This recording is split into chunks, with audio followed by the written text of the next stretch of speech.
안녕하세요.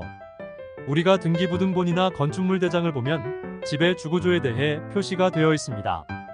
그때 아주 많은 다양한 구조부로 인해 어떤 구조인지 헷갈릴 때가 많습니다. 오늘은 건물의 주구조부에 대해 알아보는 시간을 가져볼까 합니다. 1. 시멘트 벽돌조. 주체인 외벽을 시멘트 벽돌로 쌓고 치장은 화장 벽돌, 각종 타일 또는 몰타를 바르거나 석재를 사용하는 건축 구조체를 말합니다. 칸막이 벽은 목조로 할 수도 있으며 지붕 바닥 등은 목조 또는 철근 콘크리트조로 하기도 합니다. 2. 보강블록조. 콘크리트 블록의 공동부에 철근을 넣고 콘크리트, 모르타르 등을 충전시켜 만든 것을 말합니다. 보강블록 구조라고도 하는데요. 블록의 빈속에 철근과 콘크리트를 부어 수직 하중 수평 하중에 대응할 수 있도록 한 가장 이상적인 블록 구조를 말합니다. 건물 3층 정도가 가장 적당합니다. 3. 연화조. 연화는 점토를 석회 따위와 반죽하여 가마에서 높은 온도의 불에 구운 벽돌을 말합니다. 이 벽돌 재료를 쌓아 축조한 조적식 구조를 연화조라 말합니다. 연화는 흙 속의 철분 때문에 젓갈색을 띠며 색이 아름답기로 유명합니다. 연화 재료는 단독주택이나 연립주택에 많이 이용하며 외벽 치장에 많이 씁니다. 과거에는 벽돌조라 하면 연화조를 말했으나 시멘트 벽돌이 생산되면서 벽돌조는 연화조와 시멘트 벽돌조로 구분하게 되었습니다. 연화는 일본말이지만 우리말로 굳어진 용어이며 벽돌이 정식 우리말입니다. 4. 목구조. 한옥은 목조주택입니다. 마감에 돌이나 흙 등을 사용하지만 주요 구조부는 목구조이기 때문입니다. 목재는 인간이 가장 오랫동안 써온 건축재료로서 그 성질과 사용처에 따라 다양한 방법의 기술이 발달되어 왔습니다. 한옥의 목구조는 기둥과 볼을 중심으로 도리와 석가래를 걸어 구성하는 것이 기본적인 방식입니다. 부재와 부재를 연결하는 방법은 지어야 할 집의 규모와 격에 따라 결정되는데 목재의 휨과 하중의 진행 방향 등을 고려하여 오랜 시행착오 끝에 오늘에 이르렀다고 볼 수 있습니다. 집은 지붕의 무게를 석가래에서 받아 도리로 전달하고 다시 보와 기둥으로, 기둥에서 주춧돌 및 계단에까지 전달되어 이루어집니다. 지붕에는 보토와 기와 등 평당 1에서 3톤의 무게가 실리는 것이 제대로 지은 기와집이라 할 수 있습니다. 5. 철골조. 다양한 모양의 철골과 강판 재료를 리벳, 볼트, 용접 등의 수단으로 접합하여 조립하는 구조를 말합니다. 비교적 두께가 얇은 형광을 이용한 구조를 경량철골조라 합니다. 건축물 대장에는 두 개를 구별하여 기재합니다. 철제는 주로 선철을 정제하여 성형한 아변강제를 사용하며 종류는 강판, 형광, 봉강, 강관, 경량형광을 이용합니다. 형광은 Li, H, T, 디귿자 형광을 주로 씁니다. 이 구조는 횡력에 강하며 내풍 내진에 잘 견디며 철근 콘크리트조에 비해 중량을 감소시킬 수 있고 개구부 내기가 용이한 장점이 있습니다. 그러나 고열에 약하여 화재에 약한 단점이 있습니다. 6. 스틸하우스조. 스틸하우스는 주요 구조 부재의 소재로 표면 처리 강판을 이용한 경량 형광을 사용하는 새로운 주거 형태로 목조주택에서 사용하는 2곱하기4 시스템을 적용하고 있으며 미국 및 호주를 중심으로 급속히 보급되고 있습니다.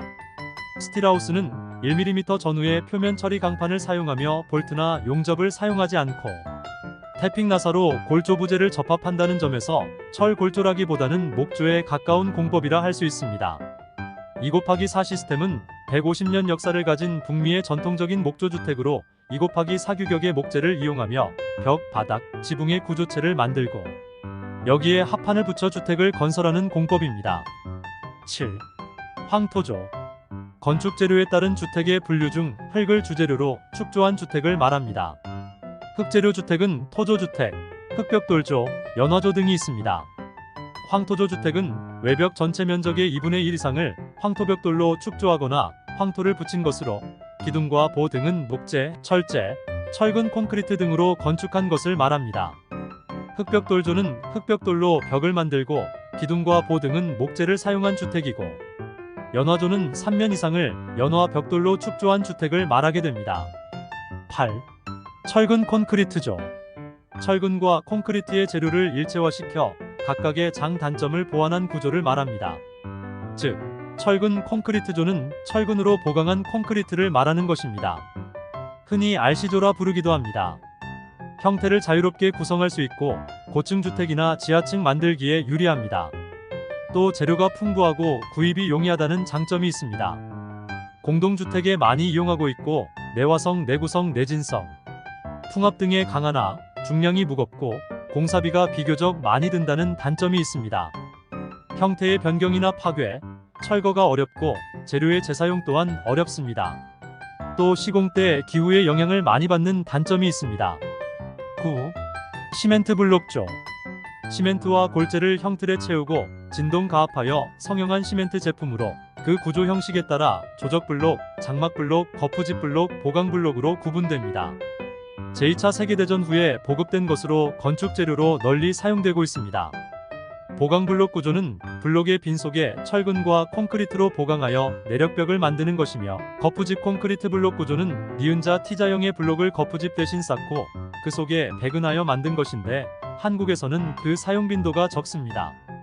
장막벽식 블록 구조는 철골조나 철근 콘크리트조에서 칸을 나누는 데에 사용하므로 큰 강도는 필요 없으며 가능한 한 경량이면 되고, 조적식 블록조는 벽돌조와 같은 것으로 순블록조 건축물일 경우 횡력에 약한 단점이 있으므로 벽돌조와 마찬가지로 3층까지만 건축하도록 법규상의 제한을 두고 있습니다. 그러므로 주택이나 연립주택, 작은 병원, 소규모의 사무소, 창고, 담장 등에 사용합니다. 사용 시에 주의할 점을 들면, 쌓을 때 몰탈이 잘 부착되기 위해 지나치게 물 주는 것은 피해야 하며, 외벽에 사용할 때에는 방수를 철저히 하여야 합니다. 10. 경량 철골조. 구조체의 무게를 감소시킬 목적으로 단면적이 적은 얇은 강판을 써서 꾸민 건축물의 구조를 말합니다. 조립식으로 짓기 쉬우며 비교적 살이 얇은 형강을 아변해서 만든 구조형 철강재로 뼈대를 세우고 목재, 벽돌, 타일로 마감하여 건설하는 구조를 말합니다. 시공이 간편하고 다양한 외관, 색채 표현이 가능한 장점이 있습니다. 강제 재료를 쓰기 때문에 내구성, 내진성이 좋으나 두께가 얇아 방음, 단열성이 떨어지는 단점이 있습니다. 11. 통나무조. 건축 재료에 따른 주택의 분류 중 하나로 나무를 주재료로 축조한 주택을 말합니다. 나무 재료 주택은 통나무조, 목구조, 목조로 구분하는데, 통나무조 주택은 원목을 원형이나 다각형으로 가공하여 기둥과 벽을 세워 축조하는 주택입니다. 목구조는 목재를 골조로 하고 합판, 합성수지, 타일, 석고보드 등을 사용하여 축조한 주택입니다. 목조는 기둥과 들보, 석가래 등을 목조로 한 주택을 말합니다. 12. RC조. RC조는 철근 콘크리트조, SRC조는 철골 철근 콘크리트조의 약칭입니다. RC조는 철근과 콘크리트를 사용해 그 양자의 장점을 살린 구조로 장력과 압력이 강한 구조 방식입니다. SRC조는 철골 부재의 주위를 철근 콘크리트 구조로 한 것으로 RC 구조보다 끈기가 있고 고층 건축에 주로 사용됩니다. 13. 슬래브 지붕. 일반적으로는 철근 콘크리트조 바닥판의 뜻입니다. 철근 콘크리트 등으로서 바닥 또는 지붕 등을 만들기 위해서 만들어진 두께가 비교적 얇은 평면 구조 부분을 말합니다. 슬래브는 그 단면에서 볼 때 춤이 낮은 보의 연속으로 생각할 수 있습니다. 이상으로 우리가 건축물 대장에서 흔히 볼 수 있는 주택의 주구조에 대해 알아보았습니다. 이 영상으로 이제 어느 정도 주택의 구조에 대해 이해가 되실 것으로 생각됩니다. 향후 주택 구입 시 집의 구조를 이해하시면 가격이 비싼지 적당한지도 어느 정도 가늠이 되시리라 생각됩니다. 오늘도 감사합니다. 늘 행복하세요.